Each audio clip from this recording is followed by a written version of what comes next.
Praise the Lord, everybody. We're going to be joined here in just a moment with an author who's got a new book out. It's Seeking God, a Day at Camp Quest, or a Summer at Camp Quest, rather.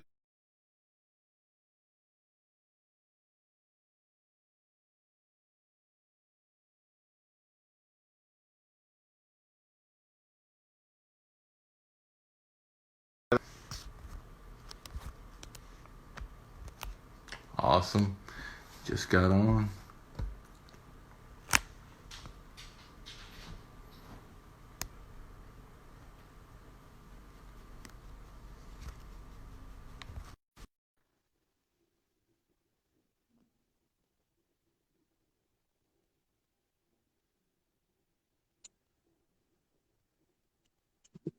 What's up? How's it going?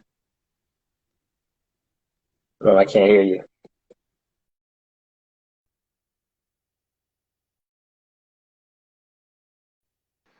How about now? Yeah, I can hear you. Okay, I got you too. Awesome. Praise God. What's going What's on, up? bro? Not much, man. Not much. Just got off of work and Okay. want to jump Nice. on here with you. Doing big things, bro. Doing big things.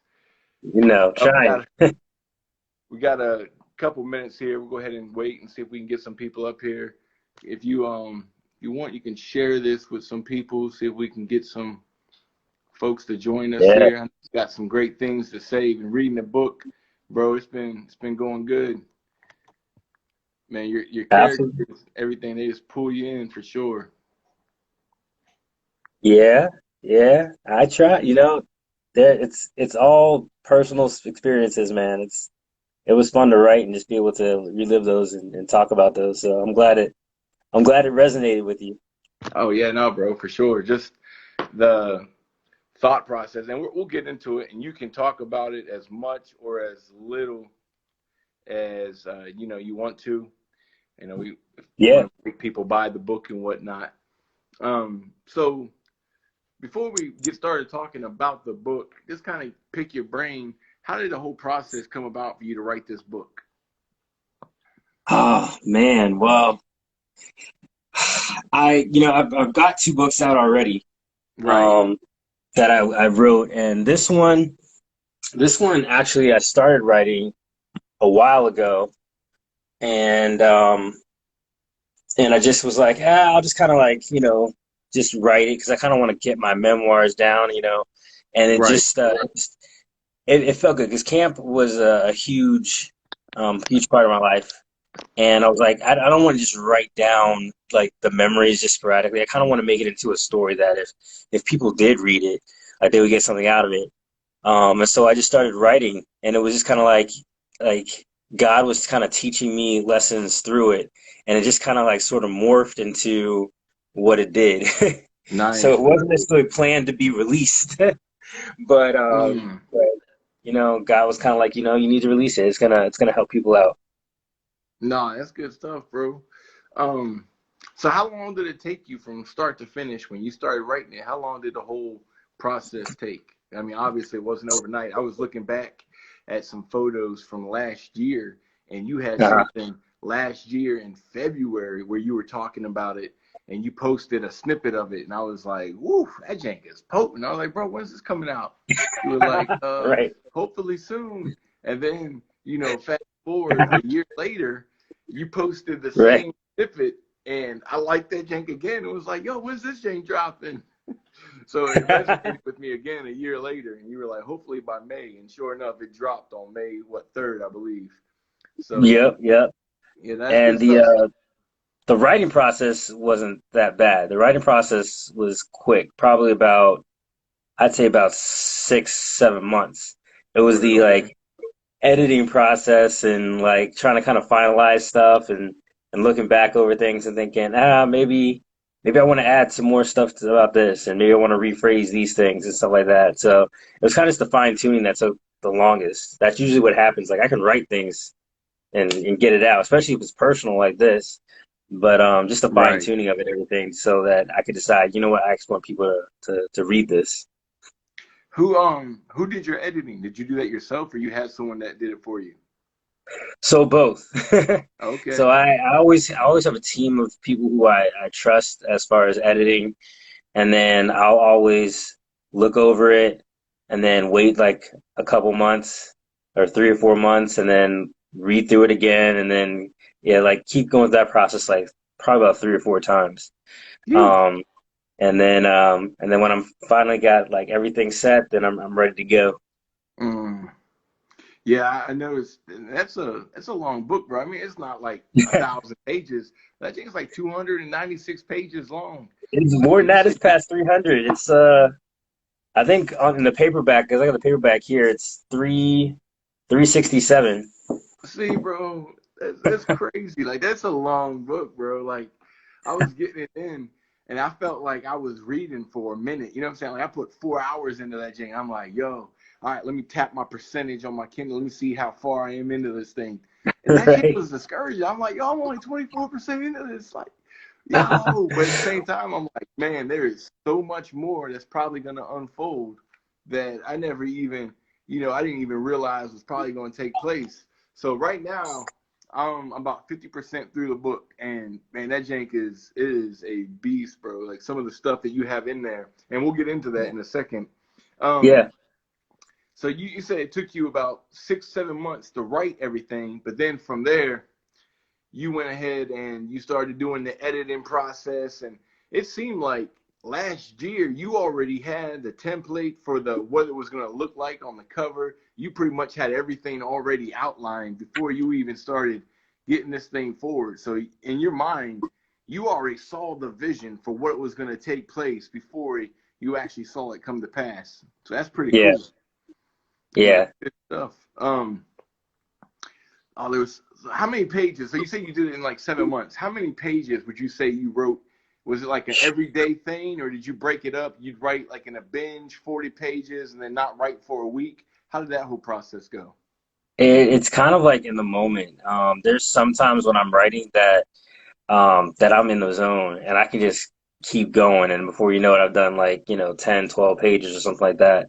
And there's sometimes when I have to actually think like, okay, Yeah, how do I want this to portray? And it takes a good amount of time for that to happen, especially when it comes to the stuff that's out the study part, because it's actually like we go through the Sermon on the Mount, we go through about through Matthew, and so yeah, that bro. part is actually like me actually taking time and like getting into the Word and really just studying that and kind of like trying to say, all right, so how I want to morph this to where it's actually a part of a story, so it's not just like, hey, here's a Bible passage, Right. go It do what you fits. think, but it's actually a part of the story, so that people kind of like, oh wow, like I didn't think about it. Like exactly what these characters are talking about is exactly what this scripture is talking about and how it applies to my life, et cetera, et cetera. So it varies. It varies. Sometimes I'm on a binge of just like writing, and sometimes I got to actually take my time with it. I might only get like a couple pages in.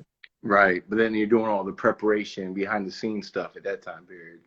Mm-hmm. Mm-hmm. Yeah, no, I was telling my wife earlier, I was like, man, when you read this thing, like this brother's got some, like one is a story that captures your attention. So it kind of draws you in when you start to learn about the characters. You got crazy Eddie, and then you got like, kind of like super cool, mellow Chris, and he's always getting dragged into things. So you start learning the characters, and we'll get into those in a second. It really Yeah. pulls you in. But then you start realizing, like, yo, there's some depth to this. Like this thing, like this brother is coming with some stuff, man. It's like, woof, like they ain't hit you. Like I love the story about the treasure map and how the guy got the treasure map, and he starts going, and you can stop me if you're like, hey, bro, don't give out the whole book. You know what I'm saying? Like there's just so much when I start getting into this thing.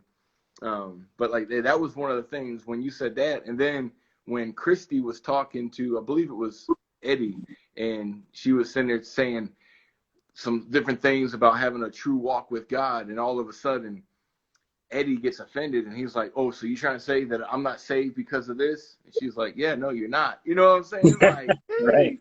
hey, like bro, this is Call them out. whoa, that thing was a beast, bro. I'm like, man. So when I'm reading this, and like I know you, and I bought it because I want to support my bro, but it was one of those books that I wasn't really expecting to pick up and like, I want to go ahead and read this because I gotta let me just go ahead and get this in. It was one of those things, you did like a reading of it. And when you did the reading, I'm like, yo, I want to try to see what happens. Like, that's a pretty interesting story. Let me kind of figure out. And I got excited when I finally got to that part, because I was like, well, I already heard this. Let me skip this and kind of continue on. And before I knew it, bro, I'm like 3 hours into that jank. And I'm like, man, this is crazy. You know what I'm saying? Like, this story, the way stuff starts unfolding, and I start picturing the people in my mind. You got Captain African American America. I was just like, yo, this dude is crushing this story. And then there's moments I'm sitting there legit, bro, like laughing out loud when I'm reading it. You know what I'm saying? Like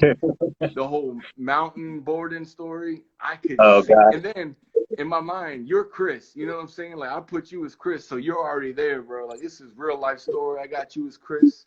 I see you trying to get down on the mountain board, thinking in your mind, like, yeah, I got this. I'm going to be super slick. And then you're bending down, getting low, and all you realize is you're picking up speed. You know what I'm saying? I'm like, yo, this dude is about to wipe out. Yeah. So, nah, it was good stuff, bro. Like, some of the stories that you had in there. I know you said that a lot of the stories are true. How much would you say, like, there's... So if you had to explain the balance of truth versus you adding some fiction, what would you say the percentage is? I'd say about 80% true. Yeah, that's crazy, bro. About 80% true. Yeah, so like that snow story, when you're going down the hill with the fresh snow, like that's pretty true. That Were is you true. the one that was on the sled, or who was on the can top? I was. This was actually a recreation of a story with me and my best friend Phil, back when we lived in Maryland, and I was visiting him in Baltimore, and we were just doing crazy stuff, and it was a snowstorm that happened, and we went on the hill. He lives in Baltimore County, which is all like city streets and everything like that, and so we actually decided to build. The only thing I didn't add in, we built a ramp. We built a ramp of snow there, and yeah, it wasn't pretty. It wasn't pretty, but yeah, like everything, I'd say about 80% of what is in that the book is based off of true stories, whether it be from my childhood or from camp experiences. And like I said, I was a camp counselor for 9 summers, and there was so much that I didn't even put into that book that I could have put into it. But there were so many stories that that I wanted to share with people, because I felt like they would enrich people's lives. No, for Just share. sure. And it's also just kind of like it's a simple, like it's deep, but it's a simple read, because it's just a collection of stories that are kind of weaved together to kind of like show like how seeking after God is just like it's amazing journey, but it's also a crazy journey as well. So yeah, it's about 80% true. Yeah, nah, bro, it's definitely just kind of seeing And how I the got to whole... shout out to my boy Brett. Brent's on here, and he was one of my campers. He was one of my first campers. Nice. And Brett, Brett, I don't know if you've gotten the book. If you read the book, you'll probably recognize a bunch of stuff in there, because Brett was a long-term camper of mine, man. I mean, we were there summer after summer together, so many experiences together. So he can confirm there's a whole lot of craziness that happened at camp that are in that book. No, that's good stuff, bro. How old were you when you first started going to the camp?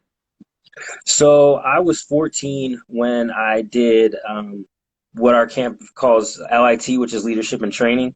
Okay. And with that, it was 3 weeks of hiking on the Appalachian Trail, of canoeing in the Delaware River, and at the time that I did it, we did rock climbing in Canada.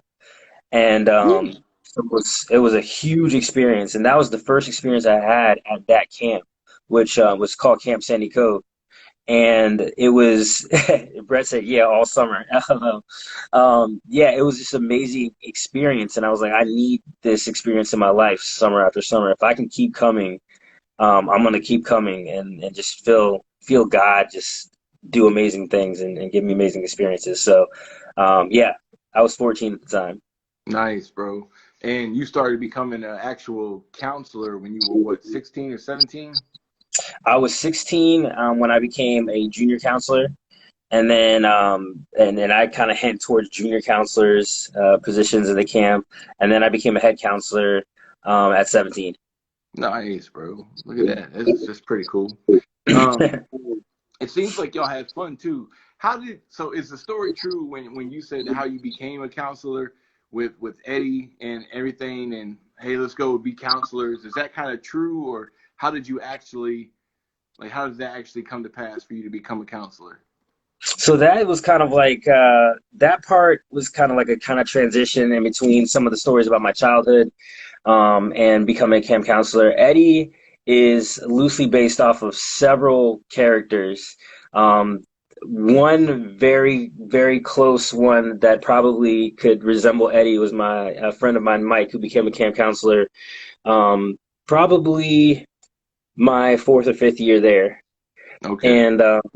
And so the story about the Jeep and everything like that, that Mike's Jeep was a death trap. So that was definitely true. And the story in the movie theater with him was absolutely true. Was that But you? You did that to him? yeah, I did. Yeah, yeah, I And understood that. and so becoming a camp counselor, it really was through the experiences with LIT, and it's starting to come throughout the year. Like God taught me so much, and I didn't feel like I personally I personally had anything to offer as a camp counselor, and that Mm, part I can mention and talk about. I was like, you know what, I don't know what this is going to be like.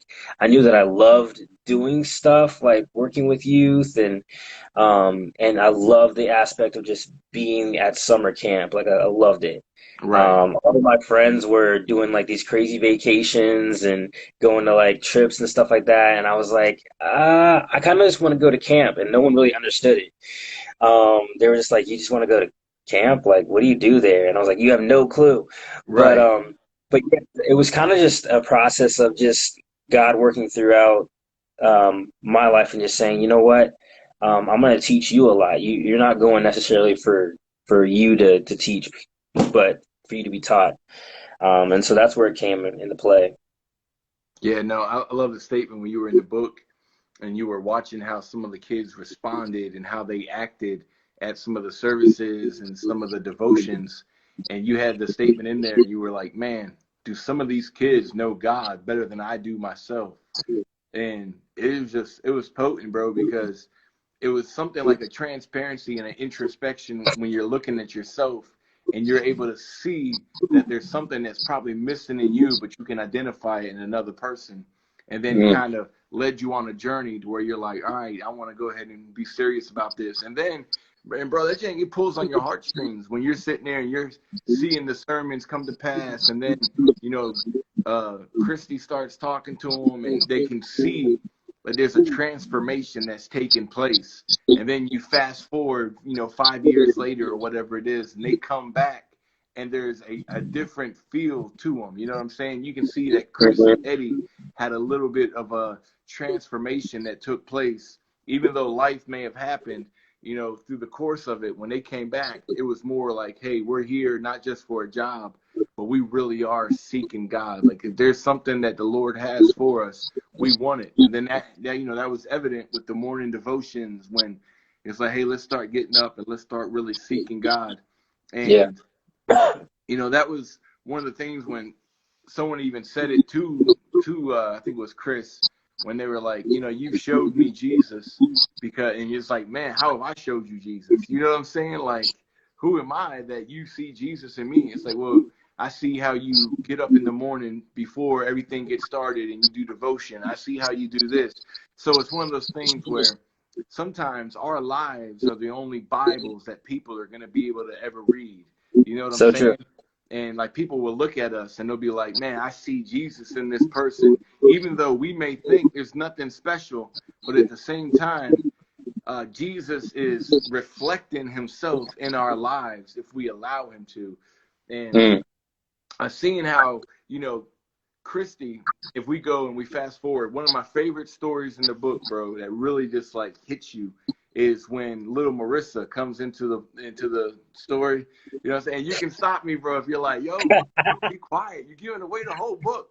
You know what I'm saying? Uh, But when she comes in, bro, and she's like, "This is a Christian camp," and it's like, yeah, like, what does that even mean?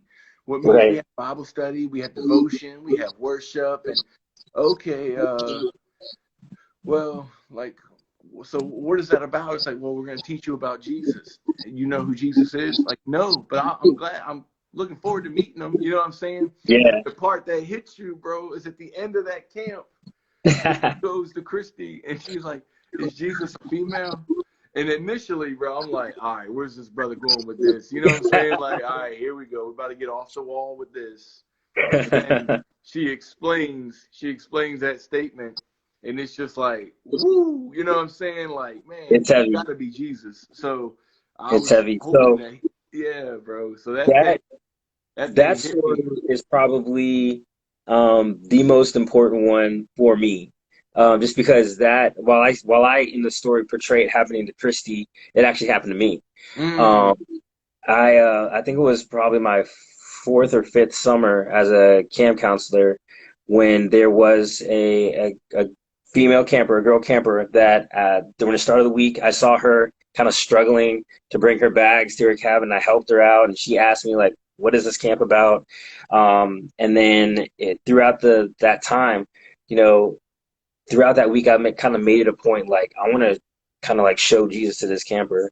And at the end, she did pose that question to me. She's like, I've never met him before, but if like, are you him? Are you Jesus? And I was just like, I laughed at first, and I was like, wait a minute, she's serious. And then I was like, no, I'm not. But she's like, well, if you aren't, then you got to tell me about him and introduce me to him. And that is probably the most important story like for me, and I kind of expound a little bit on it throughout the book. But I think it's important because that's the way it should be. I think like for people to like see us and like right. be so like like we're so uh, like an imitation of Christ that people kind of are just like, wait a minute. Like if I never knew who he was, like I would assume that you were Jesus type thing. Right. And so one of the points I wanted to kind of get across. And Christy's character is perfect for that because she does kind of exude that throughout the story. Like she's a great example of it. Yeah, no, for sure, bro. And then how she sits there and she can look at everything and kind of see the hand of God being revealed in it. And I liked how it was, initially how you were the skeptic and she was the faith believer, and you're like, okay, well, where's God in this, and where's God in this, and it was dope to just kind of see how she took everything that you were trying to bring to the table, and she was like, well, I see God's hand here, I see God's hand here. And it kind of was like, the way I looked at it is, sometimes I feel like, Christians, how we live today, sometimes we allow fear to interfere with our ability to just live out the gospel. You know what I'm saying? Like, I don't want this Right. person to think a certain way about me, so I'm going to try to tone it down because I want to be accepted.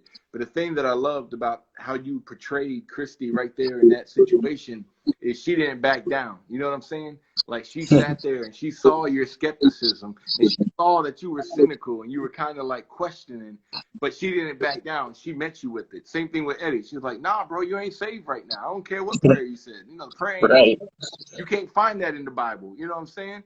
Like, no, you want to see salvation, we need to go to Acts chapter 2, and then you can see some salvation. But just because you said a prayer, hey, I don't care if I offend you. It ain't salvation. I was like, woo, like, that's fire, bro. You know what I'm saying? And to see how she relayed that, and then that was one of the things that's like, man, and I liked how her godliness is what was attractive to Chris inside the book. It was like, man, she's just Yeah. godly, and that's one of the things that kind of drew him in and kind of pulled him to her.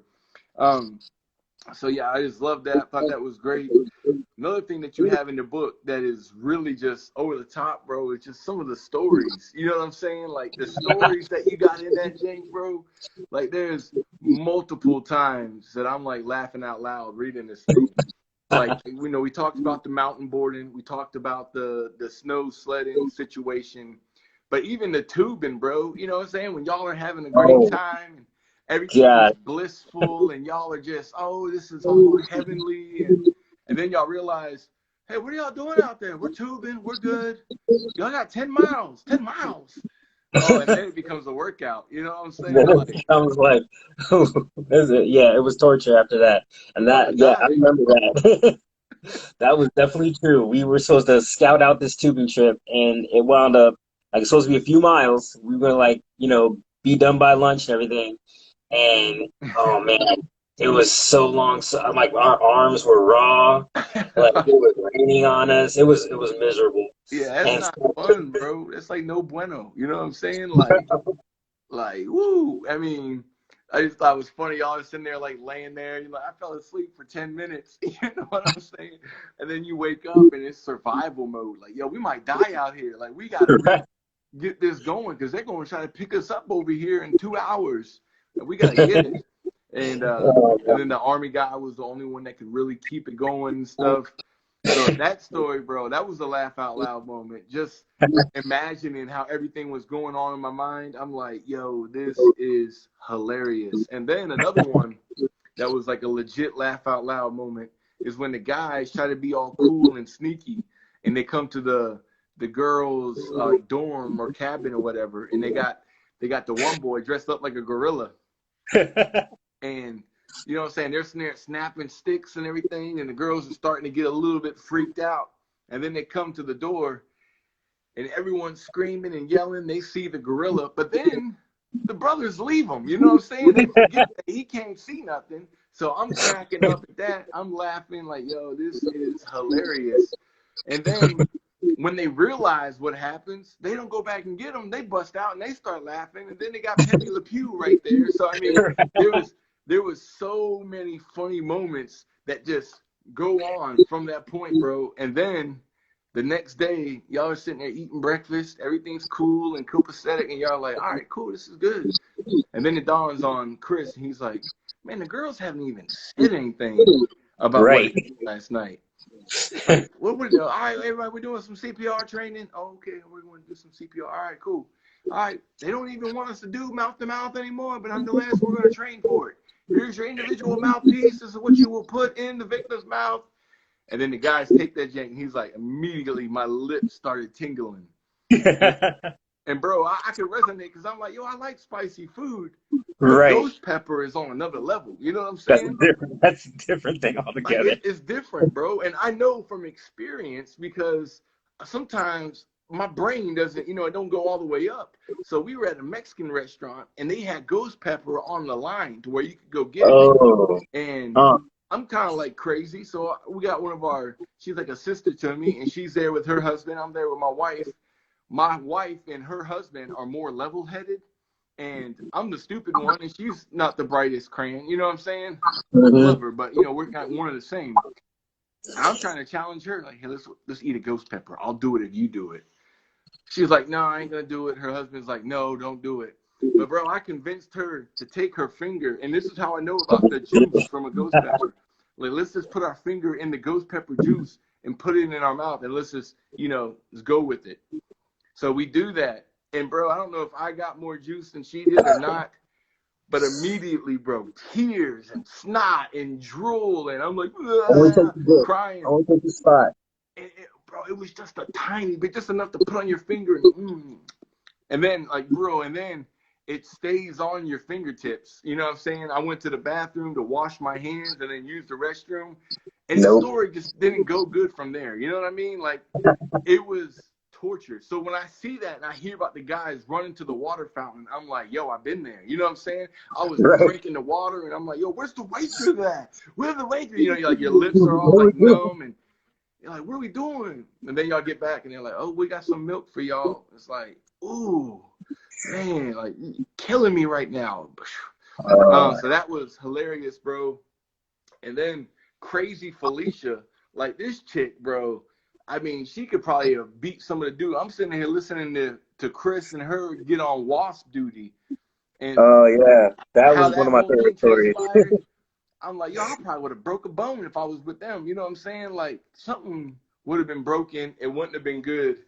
And you really just start to fall in love with the characters. You know what I'm saying? Then who was the one that got in that? Well, we ain't gonna tell all the stories, but there's this one sister. She got in a kind of like an accident.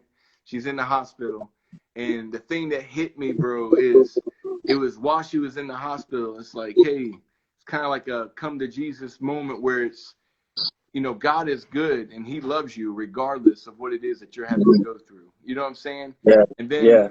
when you see some of the other tragedies that take place in the book, bro, it hits home. You know what I'm saying? Because Yeah. I've gone through some things where I look and I'm like, man, like, Lord, where were you in this situation?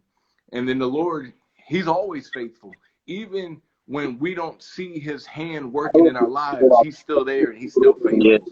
But And sometimes it's hard the for thing us that to happens, perceive that.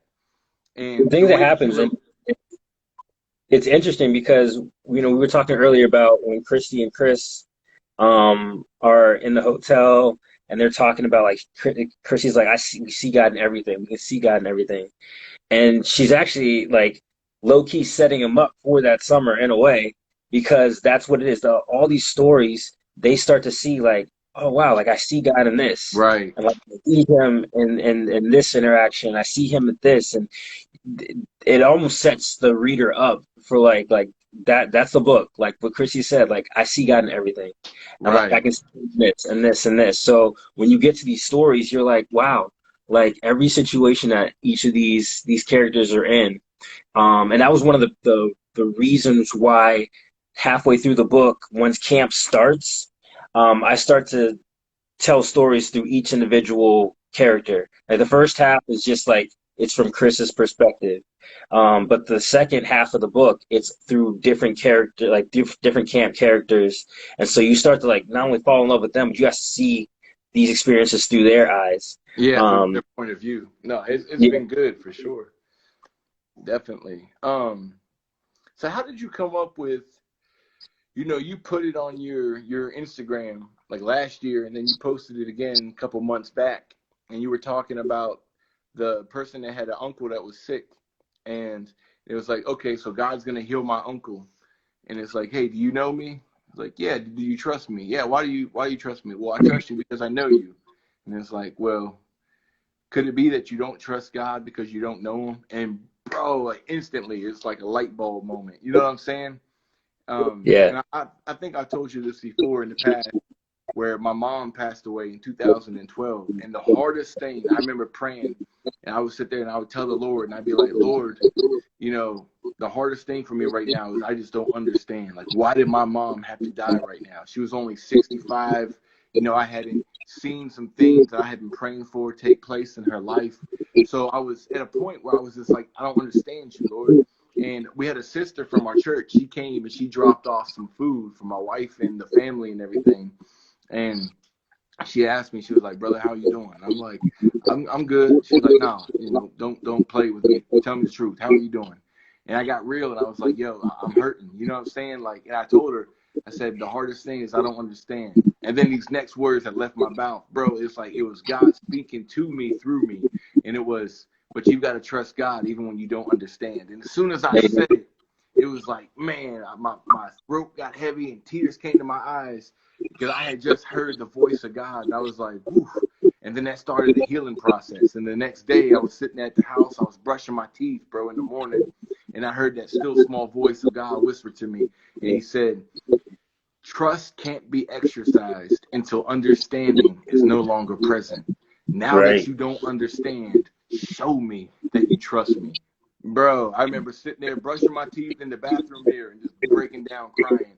And I was like, That's Lord, I heavy. trust you. You know what I'm saying? Like, I don't understand what's going on right now, but I know you and I know that you are good. So I can trust you. I trust in the Lord with all my heart, and I can lean not on my own understanding. I'm going to acknowledge you in all my ways, and I'm going to watch as you start to direct my path. So, Mm. bro, I love that. That was the story that when I saw that, bro, I'm like, yo, I got to get this book. You know what I mean? Like I'm buying this thing as soon. I was trying to get you to release it early. You know, like, I know yo, you when you were. releasing this book, let me You're get like, a hurry up. preview copy, something. You know what I'm saying? Like, I'll come to the Yeah, crib that and pick it story. up. You ain't even got to mail it. Yeah, that story, it definitely resonates with me too, because I remember just like one of the best things about camp was being able to have these conversations with campers and being able to have these conversations with counselors, and like we did activities, and we had a lot of fun, and we had a lot of crazy adventures. But um, the the ability and opportunity just to be able to talk about these certain things, really get to know these kids, and really get to understand, like, man, everyone's going through something. Everyone needs to be able to see God work in their lives. But they have answers. Kids are coming to this camp with answers, and while we are supposed to be counselors, being able to give those answers, sometimes it was like, you know what, like, yeah, I'm struggling with this too. Like, Right. let's work through this together. And so it became more of just like a camper counselor type relationship, as much as it was like, hey, we're growing together in this, we're learning together. I just happen to be older than you and being kind of in charge of you, make sure you don't kill yourself. Um, but that was one of those times. I had a group of um, campers, three campers who I called my three musketeers. And so they became the ones that they would come to me with questions about certain things, and we would sit and talk and just kind of like they would be like, hey, we just want to talk about God, just talk about all this stuff. And that's where that kind of came from. It's just like those moments where we were just kind of like exploring God, figuring him out. Right. Um, and so I love that. And that was one of the lessons that I did learn at camp, was kind of like, you know what, a lot of times we don't trust him because we don't know him. It's not Mm. that we don't necessarily trust him. It's like, hey, I trust like, you trust your mom, you trust your dad. I'm like, yeah, why? Because I've grown up with them. I know them. I know they love me. I know this. It was like, well, if you don't trust God, maybe you don't know him like you think Whew. you do. And That just so so hits me, bro. it's it's uh, Man. it's one of the lessons that I had to learn. I still have to learn sometimes. I have to remind myself all the time. That's one of the reasons I love writing it down in like a book form, because I get to revisit it myself. Right. No, I can totally resonate with that. A scripture that the Lord really kind of brought to light with everything going on, you know, of 18 years. He just passed away back in February, and he was like my dad, you know what I'm saying? So that blow, everything was going on, and there was just so much turmoil and just a wave of emotions that was going on. And I kept thinking, like, man, do I got this corona? Do I got this? And then it's like, oh man, you know what? This is hurting. And I had entertained a spirit of infirmity, and then I started dealing with all these crazy thoughts. And one of the things the Lord brought to me was that scripture where it talks about how perfect love casts out all fear. You know what I'm saying? Like, if you're dealing with fear, it's because, John, you haven't been made perfect in my love. Which is what he's saying is, you don't know how much I love you, because if you did, you would see that there's no reason to fear. And that all Yeah. goes back to us knowing who God truly is. And I would say that there's times in our life where things can happen where we forget, you know what I mean? Like, we forget what it is that the Lord has done for us. When you look at the children, with the disciples rather, when they were in the boat with Jesus, or when they had got into the boat and they launched off to go to the other side, and they got right like smack dab in the middle, and then that storm came and it was just crazy. They couldn't see the shore that they were going to, but then they couldn't look back and see where they came from. And there's times where we get into a storm to where it's like, Lord, I know that you're able to do these things, but I'm forgetting because of the circumstance that I'm seeing right now. I'm not seeing the miracle of the 5 loaves and the 2 fish and everything that you just did back on the shore. But right now, I'm surrounded by waves, and I'm only seeing what's here in front of me. And then Mm. Jesus comes walking on the water, and they don't even recognize him. You know what I mean? Like, we can get to a point where we know God intimately, have a relationship, but then he comes walking in the midst of our situation, and we don't even recognize that our answer has just come into our problem. You know what I'm saying? It's like, Uh, have you gotten to chapter 13 yet in the book?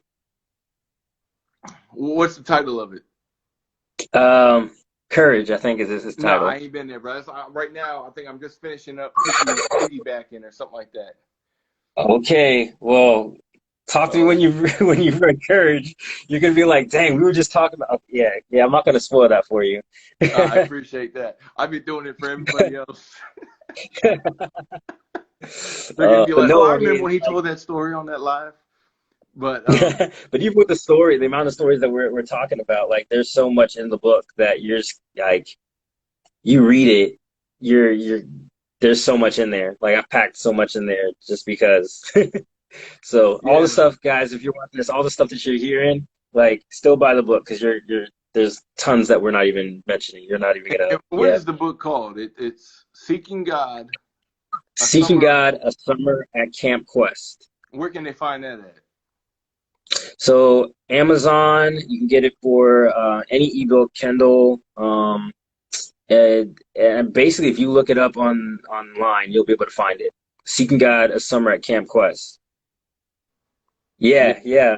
We're just giving bits and pieces. So hopefully everybody will want to touch base because it's a fun read. I had fun writing it just because it's simplistic. It's simple.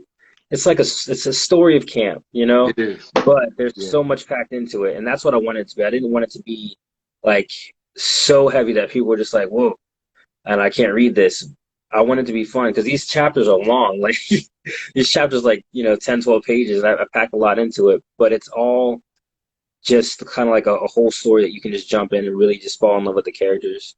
And I wanted people to fall in love with the characters. No, So, it's true, and you do, bro. As soon as you start reading it, I would say I kind of I took Eddie's side, and I really didn't like Chastity. You know what I'm saying? Like, I'm like, yo, I even got it in my notes, bro.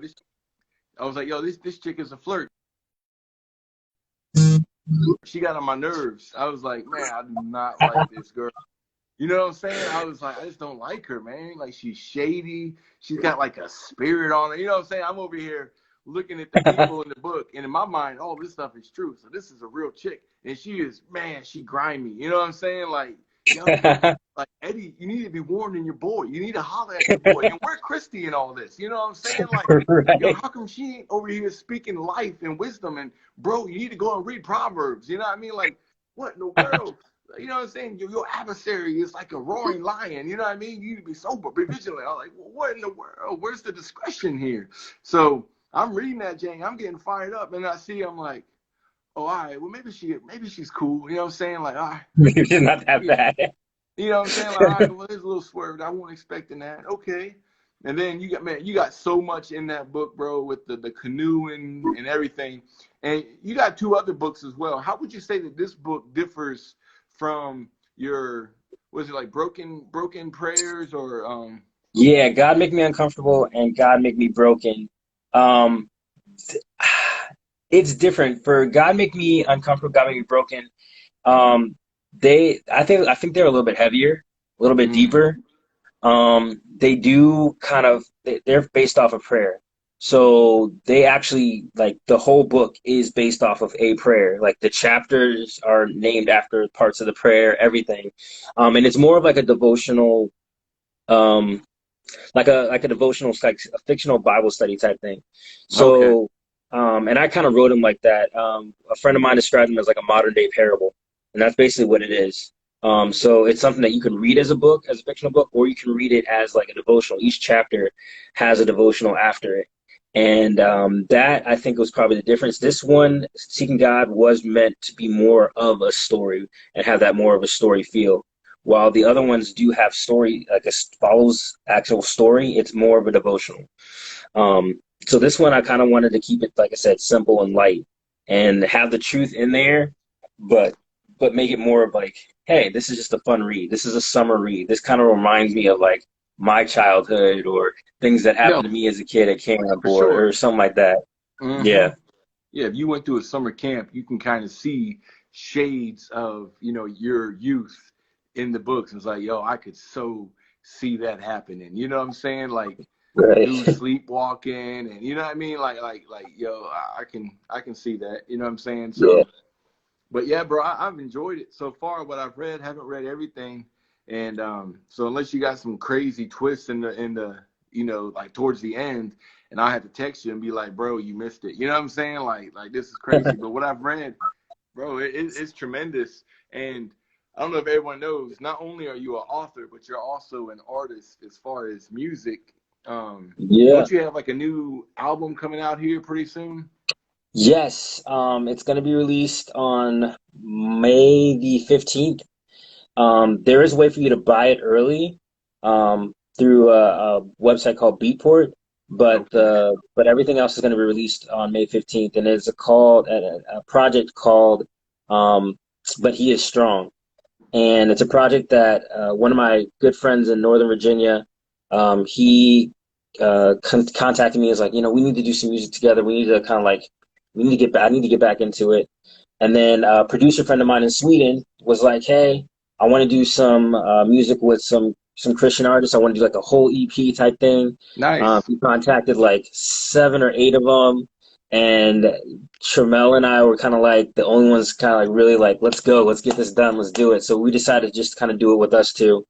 And it's a 6 song EP. It's really like probably about 20 minutes long. It's not that long. Heavy hitting songs and just like boom, kind of like a drive by almost like boom, boom, boom, boom, boom, boom, boom, done. Gotcha. But it's a fun EP. We got some good stuff on there. And of course, you Nice, and I bro. have a song out called ROA that's doing really well still. I got some feedback the other week from someone who just randomly messaged me and was like, "Yo, I heard ROA and that joint is smooth. That's awesome."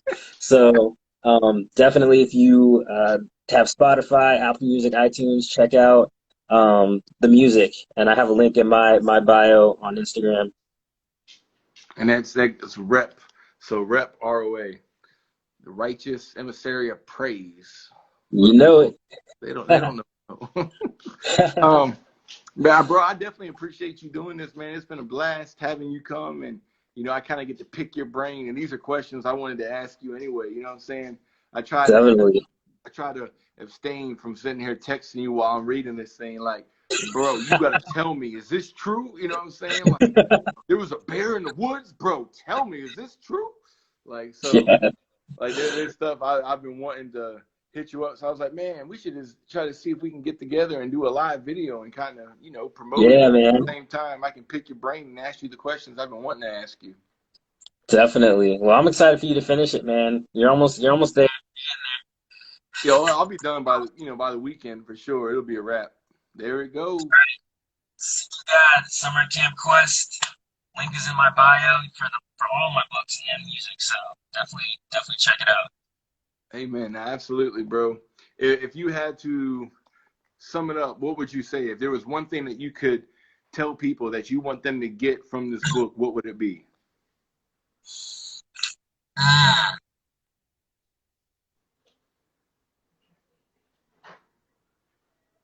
that's a tough one. Probably I would probably go back to what Christy said. Like I see God in everything. Like see God in everything. The whole premise of this book is talking about seeking God. Like, what does it mean to seek God? Like, that's their theme for the summer. So everything kind of revolves out of that. And Christy, especially, all some of the others are looking to kind of see God work in the crazy, chaotic, but yet somewhat normal like experiences that they have. Um, and so I think that that's something that we need is to seek God in everything, especially with everything that's going on in our lives now. Things that may be general to the public or just something personal. Um, we need to have like genuinely pray like God. I just want to seek you. Show me your face in Mm. this situation. And so that's where they're at. And I think you're gonna enjoy the book. I really do. No, no, I believe that, bro, 100%. So I definitely appreciate y'all. Get the book. It's on Amazon. You can buy it from different platforms. You can get it on a ebook. You can buy a physical copy of it and support the brother. So it's good.